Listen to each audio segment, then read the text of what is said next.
एक बार की बात है, अमृतपुर नाम के एक गांव में मनोरमा नाम की एक औरत अपने पति और एक बेटी के साथ रहती थी। मनोरमा की बेटी का रंग काला और कद छोटा था, जिस वजह से कई बार उसे बाहर के लोग चिढ़ा दिया करते थे और वो खूब रोती थी। मनोरमा और उसका परिवार बहुत अच्छा था। उनका परिवार एक मिडिल क्लास परिवार था, लेकिन उनमें आपस में बहुत प्यार था। एक दिन मनोरमा की बेटी गुड़िया अपनी मम्मी से कहती है, मम्मी आज संडे है, पापा भी घर पर हैं, कहीं घूमने चलते हैं ना? हाँ, तुम्हारा ये आइडिया बहुत ही अच्छा है, लेकिन हम कहाँ जाएंगे? हम दुर्गा माता के मंदिर चलते हैं ना? उनके मंदिर के बाहर झूले भी हैं, मैं तो झूला झूलूंगी।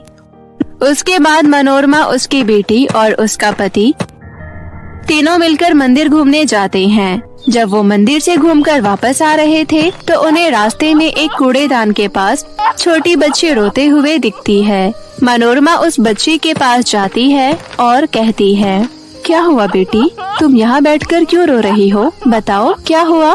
बताओगी तो मैं तुम्हें फ्रूटी दूंगी। मैंने कभी अपने मम्मी पापा की शक्ल नहीं देखी। लोग कहते हैं मेरे जन्म के पश्चात ही वे लोग मर गए थे और तब से मुझे चाची ने रखा था। चाची मुझे रोज मारती है और देखो ना, आज यहाँ छोड़कर चली गई। मुझे यहाँ से घर का रास्ता नहीं पता। तुम्हारी चाची ने वाकई बहुत गलत किया है। चलो मैं तुम्हें तुम्हारी चाची के पास छोड़ देती हूँ। नहीं, मुझे दोबारा चाची के पास नहीं जाना। मुझे प्लीज उनके पास मत ले जाइए।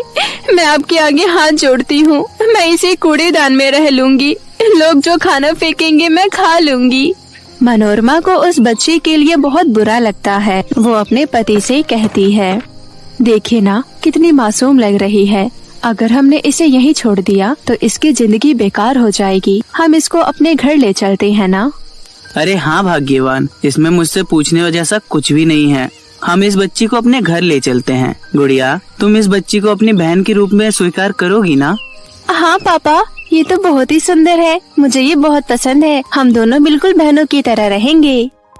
उसके बाद मनोरमा का परिवार उस बच्ची को अपने साथ घर ले आता है। उसके बाद मनोरमा उस बच्ची का नाम शिवानी रख देती है। शिवानी को मनोरमा के घर में बहुत प्यार मिल रहा था।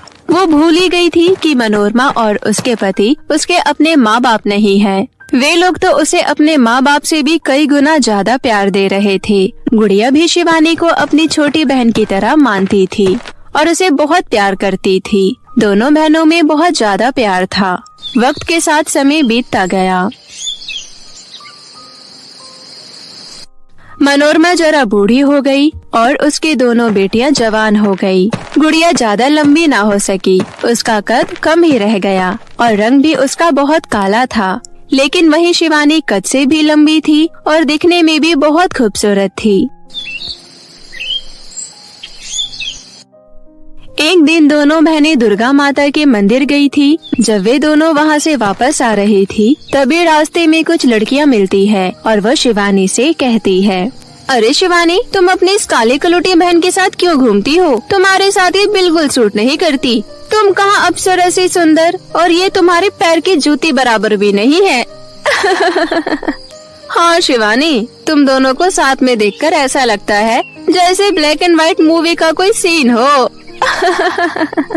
सबकी बातें सुनकर शिवानी कहती है, चुप रहो तुम लोग। तुम लोगों के घर वालों ने तुम्हें यही सिखाया है क्या कि दूसरों का मजाक बनाओ? इंसान शक्ल से खूबसूरत कभी नहीं होता, उसका दिल खूबसूरत होना चाहिए। और रही बात गुड़िया की, तो उसका दिल बहुत खूबसूरत है। गुड़िया का दिल जितना खूबसूरत है, तुम लोगों का दिल उतना ही गंदा और काला है। अब बिना कोई बकवास किए चली जाओ यहाँ से। सभी लड़कियाँ मुँह बनाकर वहाँ से चली जाती है। गुड़िया और शिवानी घर लौटकर आ जाती है। गुड़िया को उन लड़कियों की बातों का बहुत बुरा लगता है। वो घर आकर रोने लगती है। शिवानी उसे समझाते हुए कहती है, कोई बात नहीं दीदी, तुम रोती क्यों हो? वो लोग तो ऐसे ही हैं, उनकी बातों को सीरियस क्यों लेती हो? आखिर मैं कब तक नजरअंदाज करूं? मुझे भी तो बुरा लगता है ना। मैं क्यों नहीं हूँ खूबसूरत, और मेरा कद इतना छोटा क्यों है? भगवान ने मुझे इतना बदसूरत क्यों बनाया? जब मेरी शक्ल बुरी है तो लोग बुरा ही कहेंगे ना। इसमें भला उनकी भी क्या गलती है? तुम जाओ, मुझे थोड़ी देर के लिए अकेला छोड़ दो। तुम इतना मत सोचो दीदी, मैंने कहा ना शिवानी, मुझे अकेला छोड़ दो।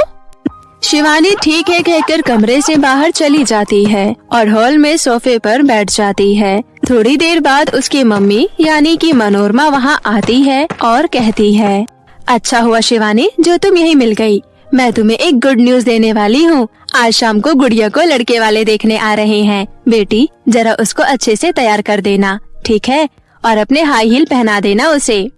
ठीक है माँ। उसके बाद शिवानी दोबारा कमरे में जाती है और कहती है, गुड़िया दीदी अब आप चुप हो जाइए। अब मैं आपको एक गुड न्यूज देने वाली हूँ। मुझे पता है वो सुनकर आपको हंसी ही आ जाएगी। आज शाम को आपको लड़के वाले देखने आ रहे हैं। क्या सच में? लेकिन लड़के वाले मुझे पसंद तो करेंगे ना?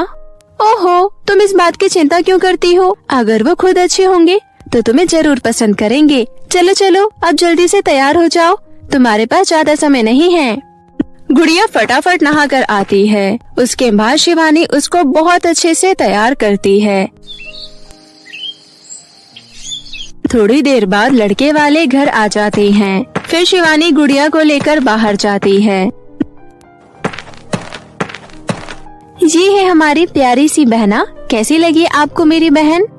लड़के वाले तो गुड़िया को देख ही नहीं रहे थे, उनकी नजर तो शिवानी पर टिकी थी। लड़का धीरे से अपनी माँ से कहता है, माँ हम जिस लड़की को देखने आए हैं वो कितनी बदसूरत है। मैं उससे शादी नहीं करूँगा। हाँ, अगर ये लोग छोटी बहन के लिए मान जाए तो मैं उससे शादी कर लूँगा।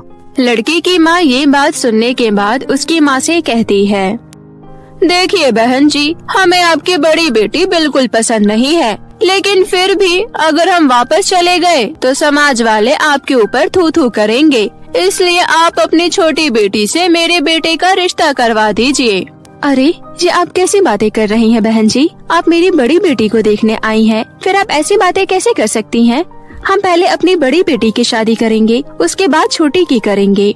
तभी गुस्से में शिवानी भी कहती है, हाँ माँ तुम बिल्कुल सही कह रही हो। आप लोग मेरी बड़ी बहन को बदसूरत कह रहे हैं, अपने बेटे को तो देखो, बंदर जैसी शक्ल का। निकल जाओ यहाँ से। पापा इन्हें घर का दरवाजा दिखा दीजिए। शिवानी की ये बात सुनकर लड़के वाले पैर पटकते हुए घर से बाहर निकल जाते हैं। उसके बाद गुड़िया फिर से रोना धोना शुरू कर देती है। शिवानी गुड़िया को चुप कराने जाती है और कहती है, दीदी आप उदास मत होइए, आपकी शादी एक दिन किसी राजकुमार से होगी, देख लेना तुम चुप रहो शिवानी, कब तक मुझे झूठी तसल्ली देती रहोगी? तुम अपना सोचो, तुम तो बहुत खूबसूरत हो ना, तुम्हारी शादी जरूर किसी राजकुमार से हो जाएगी। मुझे शादी करनी ही नहीं है, चली जाओ यहाँ से, मुझे तुमसे बिल्कुल बात नहीं करनी। शिवानी उदास मन से वहाँ से बाहर आ जाती है और मंदिर में भगवान से प्रार्थना करने चली जाती है। मंदिर पहुँचकर शिवानी भगवान से प्रार्थना करती है, हे भगवान, इस परिवार ने मुझे बहुत कुछ दिया है, मुझे इतना अच्छा जीवन दिया है, मुझसे जो हो सकेगा मैं इन लोगों के लिए करूँगी। आप मेरे हिस्से की खुशियाँ भी मेरी गुड़िया दीदी को दे दीजिए और उनके हिस्से के सारे गम मुझे दे दीजिए, प्लीज भगवान। ऐसा कहकर शिवानी मंदिर के बाहर आकर बैठ जाती है। तभी उसके पास एक बूढ़ी भिखारिन आती है और कहती है, बेटी मेरी जरा सी मदद कर दो, मेरा घर यही मंदिर के पीछे है। मैंने घर में ताला लगाया था और उसकी चाबी गुम हो गई है। मेरी तो उम्र हो गई है बेटी, मुझसे ताला टूट नहीं रहा, तुम ही तोड़ दो। हाँ हाँ दादी माँ, क्यों नहीं। शिवानी उस दादी अम्मा के साथ जाती है और उसके घर का ताला तोड़ने में उसकी मदद करती है। उसके बाद वो अम्मा शिवानी के बारे में पूछती है तो शिवानी उसे सारी परेशानी बताती है। आपको सारी बात बताकर बहुत अच्छा महसूस हो रहा है। मेरे पास तुम्हारी समस्या का एक समाधान है बेटी। वो क्या दादी अम्मा? दादी अम्मा अपना पुराना सा बक्सा खोलती है और उसमें से एक चमचमाती सैंडल और एक चमचमाता हुआ मेकअप किट निकालती है और कहती है, तुम ये दोनों चीज अपने साथ ले जाओ और अपनी बहन को दे देना। जादुई हील पहनकर वो लंबी हो जाएगी और जादुई मेकअप लगाकर वो बेहद खूबसूरत हो जाएगी। फिर उसके जीवन में भी खुशियाँ आ जाएंगी। आपका बहुत बहुत धन्यवाद दादी अम्मा। पता नहीं मैं आपके इस एहसान का बदला कैसे चुका पाऊंगी। मैं अभी चलती हूँ। शिवानी दौड़ती हुई घर आती है और गुड़िया के पास जाकर कहती है, देखो दीदी मैं आपके लिए क्या लाई हूँ। ये कहकर शिवानी गुड़िया को सारी बात बताती है। गुड़िया तुरंत वो जादुई मेकअप लगा लेती है और जादुई सैंडल पहन लेती है। उसके ऐसा करते ही वो बेहद खूबसूरत और लंबी हो जाती है। उसकी खुशी का तो कोई ठिकाना ही नहीं था। मैं तुम्हारा धन्यवाद कैसे करूं बहन, तुमने तो मेरे जीवन से सारे दुख ही खत्म कर दिए। भगवान तुम्हारी जैसी बहन सबको दे। इतना कहकर गुड़िया शिवानी को गले से लगा लेती है। मनोरमा और उसका पति भी ये बात जानकर बहुत खुश होते हैं। उसके बाद कुछ ही दिनों में गुड़िया की एक बहुत अच्छे लड़के से शादी हो जाती है।